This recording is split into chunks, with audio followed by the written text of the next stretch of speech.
Assalamualaikum warahmatullahi wabarakatuh, teman sepenanda Trisa semuanya. Apa kabar? Masih di rumah saja kan?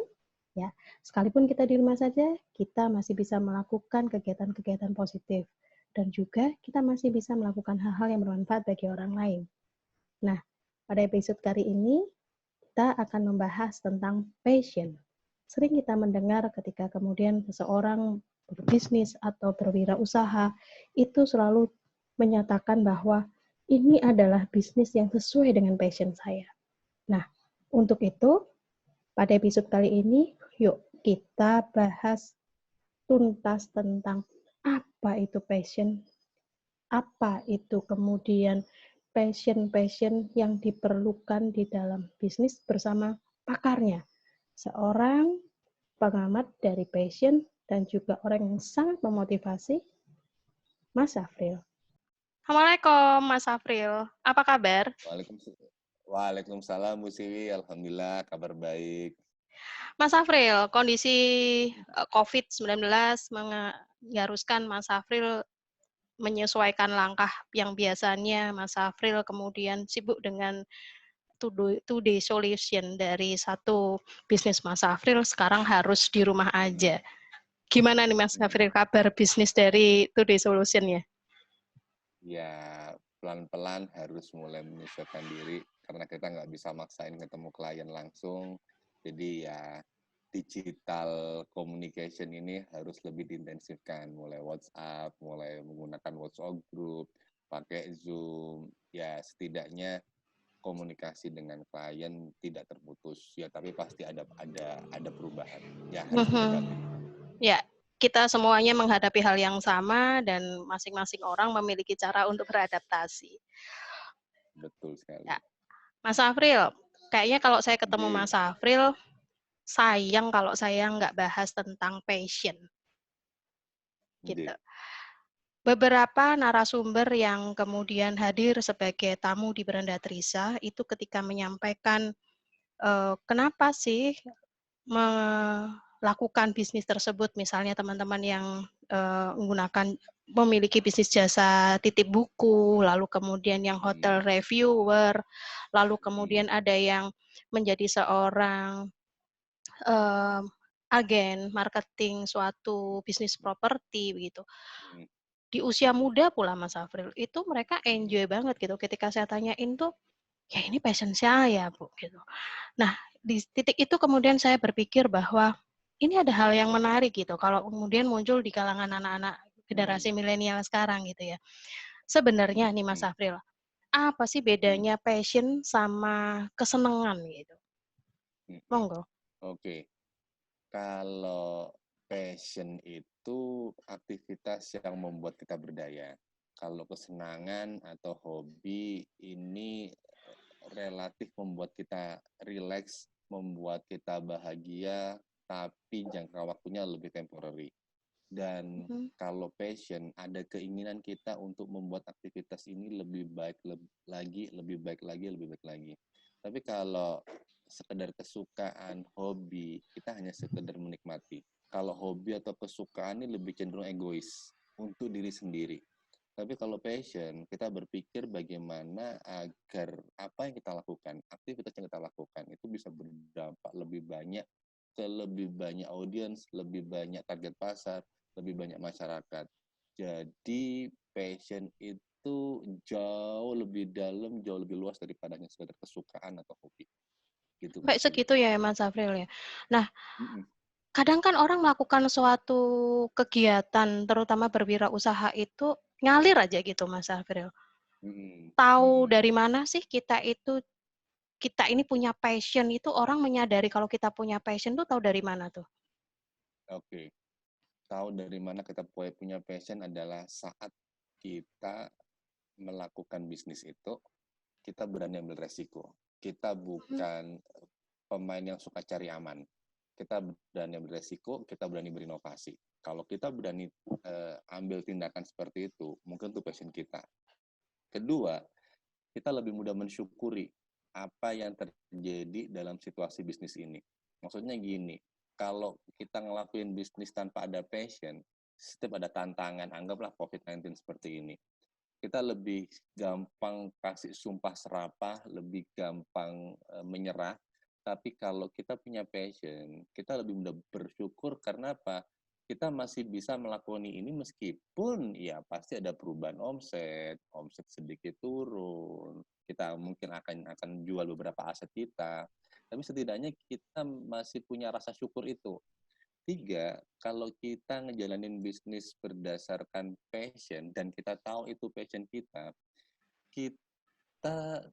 tidak mudah untuk berhenti begitu saja untuk mengembangkan diri. Ada keinginan untuk upgrading skill kita. Entah skill yang ada hubungannya dengan passion atau nggak ada hubungannya dengan passion, tapi itu akan meningkatkan passion kita. Jadi ada keinginan dari kita untuk upgrading diri kita, skill kita, kemudian experience kita. Itu Bu Siwi. Oke, Mas Afril, berarti sebenarnya kalau tadi dari penjelasan Mas Afril itu, passion itu nggak bisa jalan sendiri ya? Ada hal-hal yang kemudian ditambahkan dari mengiringi perjalanan seseorang untuk kemudian dia mulai bisnis. Ada yang diantaranya adalah harus ada positive thinking gitu. Betul. Lalu kemudian kedua adalah harus ikhlas kayaknya ya. Betul sekali. Berarti kan passion itu memang menjadi pembentuk dari karakteristik wirausaha kan gitu ya Mas Afril ya berarti. Benar sekali, ya. Oke, Mas Afril, terlambat nggak sih seseorang ketika dia sudah berumur gitu ya, lalu baru nemu passion? Kayak gitu.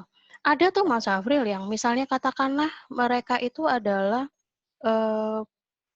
bekerja gitu, lalu kemudian memasuki usia pensiun, itu mereka baru menjelang usia masuk pensiun tuh mereka baru tahu tuh passion mereka di apa dan ternyata mereka happy banget ketika menjalani passion mereka menjalani pensiun mereka kayak gitu tuh telat nggak sih? Oke, sebenarnya nggak ada rumus baku usia berapa seseorang harus menemukan passionnya atau usia berapa seseorang akan mendapat enlightenment atau pencerahan bahwa inilah passion saya. Tiap orang berhak memulai untuk melakoni sesuatu yang itu passionnya itu kapan aja, apalagi untuk bisnis. Entah itu mulai dari remaja, SMP, SMA, ataupun sudah mulai masuk masa purna tugas atau pensiun. Intinya gini, kalau kita nggak mulai mencari sekarang passion kita apa, buat yang belum tahu passionnya apa ya, itu akan sangat sia-sia. Maksudnya gini, passion itu sebenarnya nikmat dari Tuhan untuk tiap individu. Tiap individu selalu punya passion, selalu. Jadi Tuhan itu menitipkan passion itu dalam DNA kita. Permasalahannya adalah ada namanya orang-orang yang bergegas untuk mencari passionnya, ada yang tahu passionnya tapi menyangkal passionnya, ada yang tahu passionnya dan dia melakoni passionnya. Dan bersyukurlah orang-orang yang punya keinginan untuk cari tahu passionnya dan berbisnis atau beraktivitas sesuai passionnya. No matter usia berapa, intinya adalah ayo dimulai sekarang untuk cari passionnya. Nggak masalah umur 70 tahun, tapi kalau dia ngerasa pingin membuat sisa hidupnya lebih bermakna, why not? Cari passionnya mulai sekarang juga. Oke. Gitu, Mas Afril, berarti kalau gitu, passion itu harus diketahui secara internal. Kalau kemudian orang nggak berasa gitu ya, bisa nggak sih passion itu kemudian diingatkan orang lain? Bisa banget. Sebenarnya ada 3 cara untuk kita mencari passion. Yang pertama adalah kontemplasi. Jadi kita merenung momen apa di mana kita feel so alive, feel so empowered, feel so blessed. Jadi benar-benar kita ngerasa hidup banget ya. Dan seringkali itu kalau saya ngomong sama mahasiswa saya nggak ada hubungannya dengan jurusan atau fakultas yang kita ambil. Kalaupun ada hubungannya alhamdulillah, tapi seringkali enggak. Jadi anggap aja karena saya ngajar di manajemen, dia namanya kuliah di manajemen, tapi saat dia masuk ke dapur, cowok ini ya, masuk ke dapur, ngeracik bumbu, bikin makanan, dan dia ngerasa feel so alive, ya itu passion dia. Loh. Nah, hasil kontemplasi ini yang harus kita cari tahu. Jadi kalau kita masih merasa masih belum menemukan, bisa nggak sih kita coba merenung aja sebentar, ambil me time untuk cari tahu momen apa kita feel so alive. Kedua, Kita coba cari tahu lewat kegiatan yang kita sukai. Sukai dulu aja lah. Gitu loh. Meskipun itu nanti tidak berakhir menjadi sebuah passion kita. Anggaplah kita suka fotografi, suka dulu aja. Ikut kursus fotografi. Tapi ikutnya total. Nah, setelah 6 bulan, mungkin ya 6 bulan, akhirnya dia merasa ini bukan passionku. Nggak masalah, at least kita udah sudah punya skill basic fotografi. Syukur-syukur kalau ternyata aktivitas yang kita suka itu kita ikutin secara total dan akhirnya berakhir dengan passion. Yang ketiga, yang tadi Bu Siwi sebutkan, kadangkala orang-orang sekitar kita lah yang paling tahu bahwa Bu Siwi tuh ngerasa aku lihat tuh paling keren tuh saat pas ngajar. Bu Siwi tuh ngerasa Bu Siwi tuh ngerasa jadi dirinya sendiri tuh pas ngajar. Nah, mungkin Bu Siwi yang selama ini nggak tahu passionnya apa, nganggap ngajar tuh hanya sebuah kewajiban.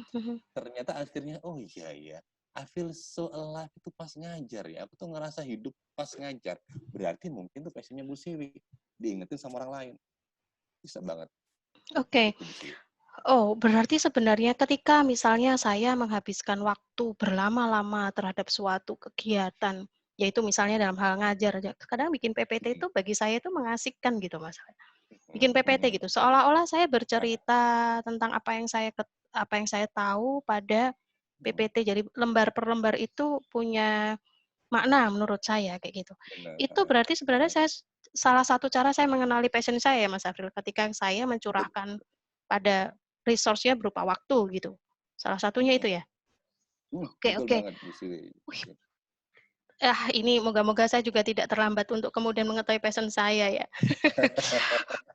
Apa nih closing statement Mas Afril untuk teman-teman generasi muda yang kebetulan melihat dari Beranda Trisa ini untuk kemudian supaya bisa menemukan passion-nya dan kemudian mereka happy di dalam melakukan kegiatan bisnisnya gitu. Monggo silahkan. Oke, thank you.